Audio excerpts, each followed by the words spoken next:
아산병원에 근무하는 가정의학과 전문의 전성원입니다.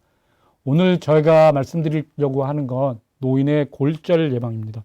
우리 어르신들께서 피했으면 하는 것들이 첫 번째 치매고 두 번째는 골절이거든요. 그래서 골절을 일으키는 여러 가지 원인 중에서 두 가지가 제일 중요하게 말씀드릴 수 있는데, 첫 번째는 골다공증이고요. 두 번째는 낙상입니다. 그래서 골다공증이 심해서 넘어져서 문제가 생기면 아주 심각한 문제가 될 수 있습니다. 그래서 골다공증하고 낙상에 대해서 말씀드리도록 그렇게 하겠습니다.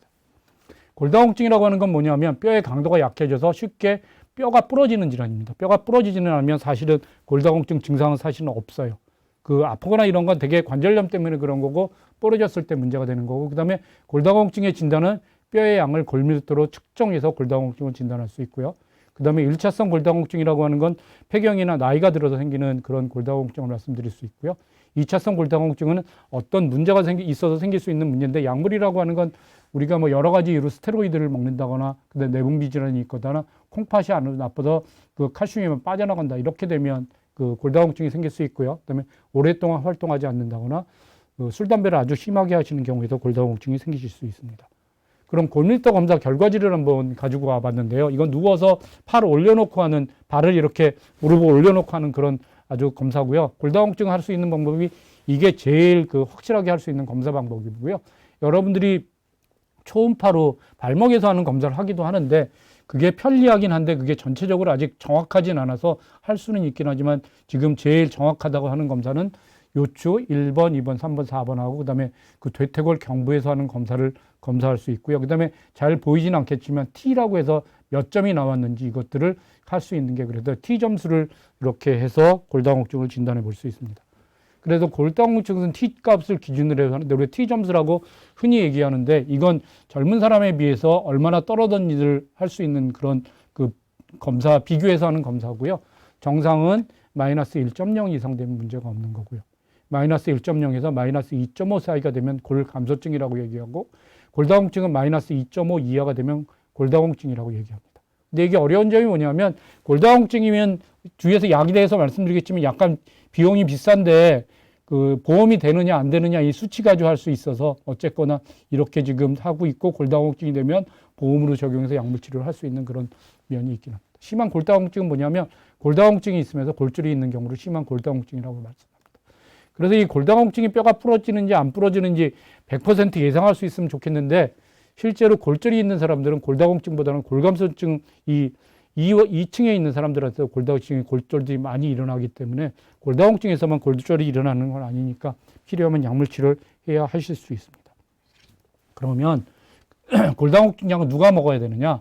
첫 번째로는 폐경 후의 여성이나 50세 이상의 남성 중에서 대퇴골 골절, 그다음에 척추 압박 골절이라는 게 생긴다고 하면 골다공증 치료를 하셔야 됩니다. 이건 골다공증 때문에 있을 수 있으니까요. 그 다음에 골밀도 검사를 해서 아까 말씀드린 T 점수라고 하는 게 마이너스 2.5 이하로 난다면 골다공증 치료를 해야 되고요.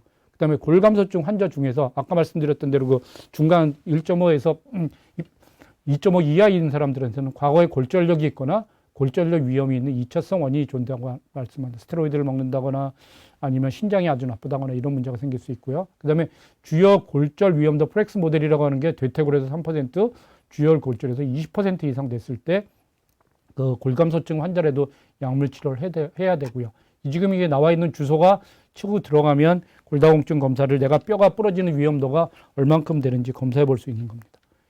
제가 한번 직접 들어가서 검사를 해봤는데요. 이 지금 64세 여성이고 흡연하고 계시고 골밀도 검사에서는 마이너스 2.6 나왔으니까 당연히 골다공증 치료를 해야겠죠. 그래서 몇 %나 되는지 한번 보면, 이분은 지금 57년생이신 분이고 여자분이고 체중이 70kg고 신장이 166이니까 약간 비만한 그런 정도고요. 이전에 척추 압박 골절이 있었고, 그다음에 부모님 고관절 그런 과거력은 없고요. 지금 현재 담배 피고 계시고, 스테로이드나 류마티스 관절염은 없어요. 스테로이드 제제나 류마티스 관절염 약물이 골다공증을 좀 더 유발할 수 있어서 물어보는 거고요. 그다음에 2차성 골다공증은 아니냐, 담배 많이 피지 않느냐. 그다음에 대퇴골 경부에서 말하는 게 마이너스 2.6 나왔고요.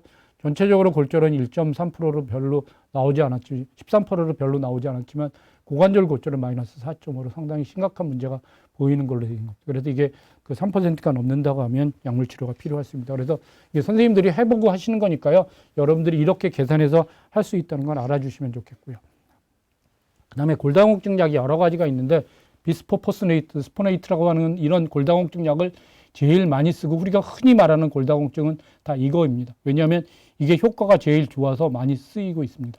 그래서 골 흡수를 억제하여 골다공증에 효과가 있다고 썼는데 뼈라고 하는 건 뭐냐 하면 한쪽에서는 계속 없어지고 한쪽에서는 계속 새로 만들어서 그래서 일정한 걸 유지하는 거예요. 똑같은 뼈가 아니에요. 그래서 그 뼈가 없어지는 거를 막아주면 뼈가 튼튼하게 남겨둘 수 있기 때문에 우리가 쓰고 있는 현재 대개의 약물은 골 흡수가 되지 않도록 해서 뼈가 약해지지 않도록 그렇게 해서 뼈가 골다공증을 방지할 수 있는 그런 약물이 현재로서는 대부분이고요. 물론 그 뼈를 많이 만들 수 있도록 하는 약물이 여러 가지 있긴 하지만 그건 비용이나 그 다음에 여러 가지 문제로 현재는 거의 사용하지 않는 걸로 그렇게 되어 있습니다. 그래서 비스포스포네이트로 가는 그런 성분명인 그런 약물을 보면 공복에 복용해야 되는 거 되게 20ml, 200ml 이상 복용해야 되고 3분 이상, 30분 이상 공복 유지하고 1시간 눕지 않도록 그렇게 생각해야 되고요. 그 다음에 장용제를 같이 하시는 건 식사와 상관없이 복용하고 우유와 섭취하는 것 금지, 쪼개는 게 금지입니다. 그 다음 시럽제는 최소 30ml 이상 물과 복용하고 주사는 정맥 주사를 놓게 됩니다. 그 다음에 부작용이 여러 가지 있을 수 있는데 제일 많이 불편해 하시는 거는 그 독감 같은 증상이세요. 감기처럼 뭐 열나는 것 같다. 그 다음에 뭐 근육통이 있다. 이렇게 호소하시는데 이게 지금 하루에 먹는 거, 일주일에 먹는 거, 한 달에 먹는 거, 세 달에 먹는 거, 6개월에 주사 맞는 거 이렇게 여러 가지가 있으시냐. 그래서 과량으로 투약되면 그만큼 이런 부작용이 심해서 많이 어려워들 하세요. 그 다음에 위장장애가 있는데 식도염, 위궤양 이런 게 있을 수 있고 식도 협착이 있는 경우에는 골다공증 약을 주지는 않습니다. 그 다음에 우리가 이제 이 골다공증 약을 먹을 때 많이 물어보게 되는 게 의사들이 물어보는 게 뭐냐면 내가 임플란트 하러 병원에 갔는데 골다공증 약 드시고 계세요? 이런 질문을 많이 받으실 거예요. 그래서 이 턱뼈에 골괴사증이 생긴다거나 그 다음에 우리가 골다공증 약물 치료하고 있는데 어느 날 갑자기 넓적다리가 많이 아파서 갔는데 뼈에 금이 가 있더라. 이런 일이 생기기도 합니다. 그거는 국내 발생 0.04%니까 10,000명당 뭐 서너 명이니까 많지는 않으니까 이것 때문에 약물 치료를 안 할 정도는 아니긴 하지만 그렇긴 하지만 이런 것들이 여러 가지 문제를 유발할 수 있다는 건 의사들은 잘 알고 있습니다. 그래서 그 골다공증을 굉장히 오랫동안 복용한 다음에 발생하기 때문에 골다공증을 이렇게 계속 먹어야 하느냐 그것들이 고민인 겁니다.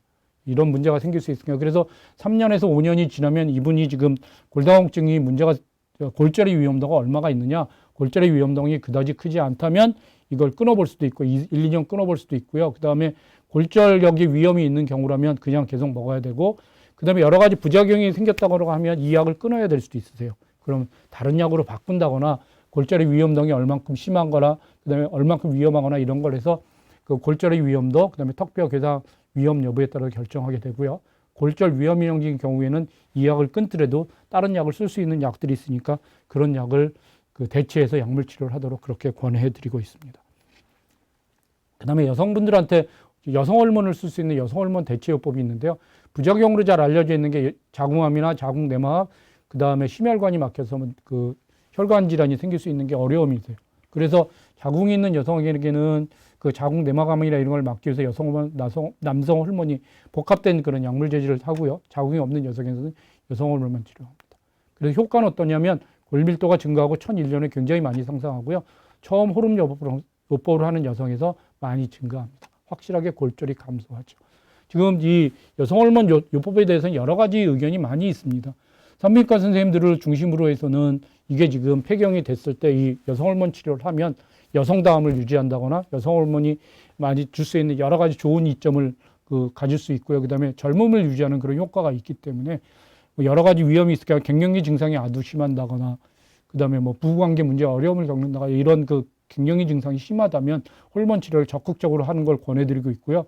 그 다음에 부작용으로 유방이나 자궁에 문제가 생길 수 있으니까 유방암 검사를 계속하면서 문제가 생기지 않는지 그 다음에 자궁 내막에 문제가 생기는 자궁 초음파 같은 걸로 계속 해볼 수 있으니까 그런 걸 하면서 약물 치료를 하는 게 어떻겠냐. 그게 산부인과 선생님들 되게 의견이시고요. 그 다음에 내과 쪽에서는 그래도 좀 문제가 생길 수 있지 않느냐 뭐 이래서 잘 사용하지 않는 그런 문제가 있긴 한데 제 생각으로는 여성 호르몬만 써야 되는 경우가 몇 군데 있으니까 지금 말씀드렸던 대로 뭐 갱년기 증상이 심하다거나 이랬을 때는 여성 호르몬이 부족해서 생기는 그런 거니까 그런 경우엔 약물 치료하면 좋겠고 그 다음에 지금 비스포스포네이트라는 골다공증 약을 쓰지 못한다거나 그럴 때는 고려해 보실 수 있을 것 같습니다. 이제 그래서 다음에 개발될 얘기 뭐냐면 여성분들한테 그 여러 가지 문제가 생기니까 자궁암이나 유방암의 발생을 줄이면서 그 다음에 골다뼈는 그 강도를 측정해서 골절을 감소할 수 있는 선택적으로 여성 호르몬 제제가 나와 있는 게 있으세요.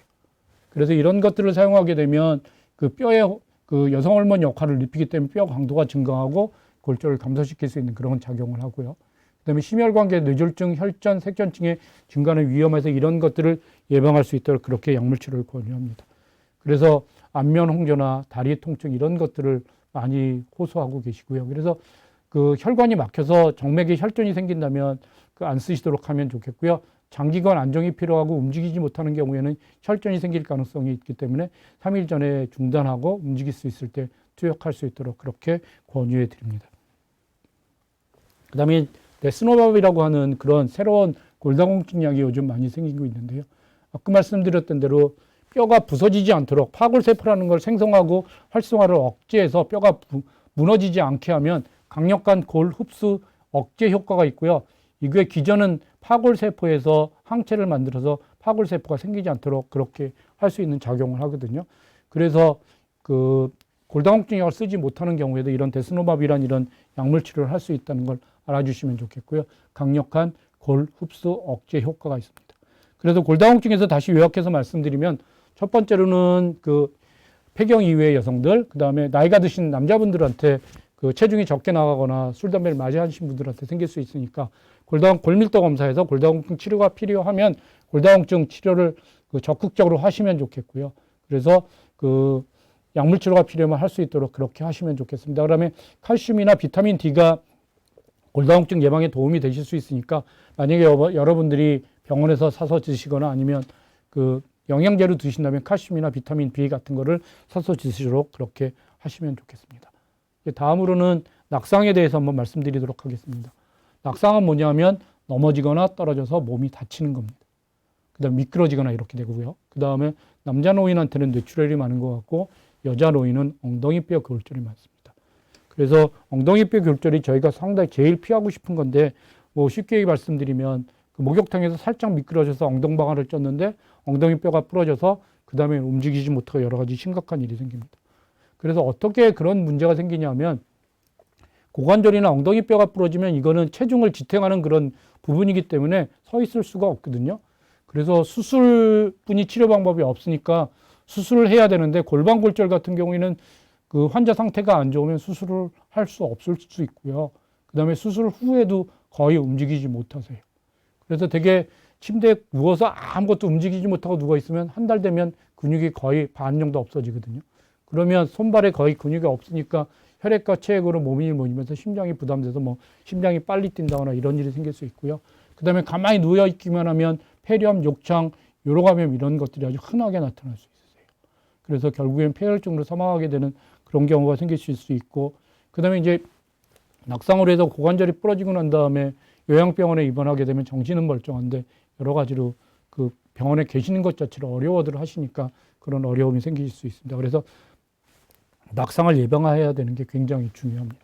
그래서 낙상을 일으키는 원인을 여러 가지 살펴보면 먼저 제일 많이 일어나는 게 사실은 우리가 그 근무하는 요양시설이나 가정에서 제일 많이 발생하고요. 그 다음에 길거리에서 많이 발생합니다.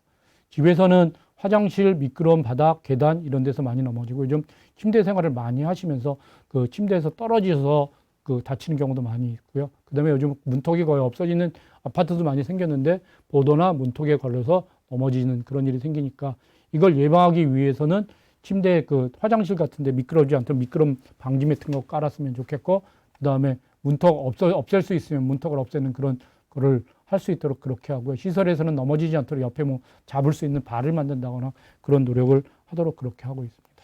그 다음에 인적 요인을 보면 여자에게서 많이 발생하고 심각한 손상은 나이가 많을수록 많은 걸로 알려져 있습니다. 사실 그 사지마비나 봉행장애, 균형장애, 어지러움, 실신 이런 분들이 굉장히 많이 그 문제를 일으킬 수 있는데 되게 이런 분들이 어디에 많냐면 요양병원에 제일 많으세요. 그래서 사실은 요양병원에서 넘어지거나 그 관리가 잘 어려움이 있기 때문에 그런 경우에 사실은 골절 때문에 문제가 될 수 있어서 요양병원에서 특히 그 잘 관리할 수 있도록 노력하고 있습니다. 그다음에 먹는 약도 문제를 일으킬 수 있는데 갑자기 일어났다 어지러움증이 생긴다거나 이러면서 그 넘어지는 경우가 꽤 많이 있을 수 있습니다. 그다음에 그래서 그런 경우가 되게 어떤 경우냐면 혈압약이라든지 수면제라든지 이뇨제, 전립선약 이런 것들인데 이게 되게 어떤 경우냐면 혈압이 너무 떨어져 있어가지고요. 앉았다 특히 침대에서 자다가 일어나면서 혈압이 너무 떨어져 있으니까 엎드려서 넘어졌는데 그게 심각한 문제가 될 수 있는 경우요. 술 많이 드시는 경우요. 그다음에 그 시력 저하가 있을 때 이런 그 낙상이 생길 수 있습니다. 그래서 낙상을 예방하기 위해서는 제일 중요한 건 규칙적인 운동이에요. 규칙적인 운동 중에서도 근육 운동하고 그다음에 균형성 운동, 평형성 운동 이런 것들을 그 꾸준하게 하실 수 있도록 그렇게 하시면 좋겠고요. 그다음에 지금 먹는 약 중에서 그 유발 약물은 없는지 잘 관리했으면 좋겠습니다. 특히 남자분들 같은 경우에는 전립선 약물이랑 혈압약이랑 같이 드시면 어지러움증이 굉장히 많이 생길 수 있고 그다음에 밤에 주무시다 소변보를 한두 번 깨게 되는데 그런 것들이 문제가 될 수 있고요. 그다음에 시력이 잘 안 보이면 그 걸리거나 이런 것들이 안 보여서 문제가 되실 수 있으니까요. 그런 것들을 예방할 수 있도록 잘 관리해 주시면 좋겠고요.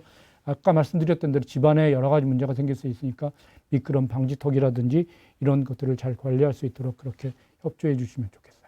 그래서 이제 결론적으로 말씀드릴 게 뭐냐면 골다공증 예방을 위해서는 약물 치료가 필요하면 약물 치료 했으면 좋겠고 그다음에 골다공증을 진단해야 되니까 폐경 이후에 그다음에 그 남자분들 같은 경우 60세나 65세 이상 되면 골다공증이 문제가 생기지 않은지 한 번쯤은 검사해 보시도록 그렇게 하시면 좋겠고 약물 치료가 필요하다고 하면 적극적으로 치료하면 좋겠고 그다음에 의사들이 여러 가지 부작용이 생길 수 있는 걸 어떤 약물을 치료할지 잘 알 수 있으니까 그렇게 하시면 좋겠고요.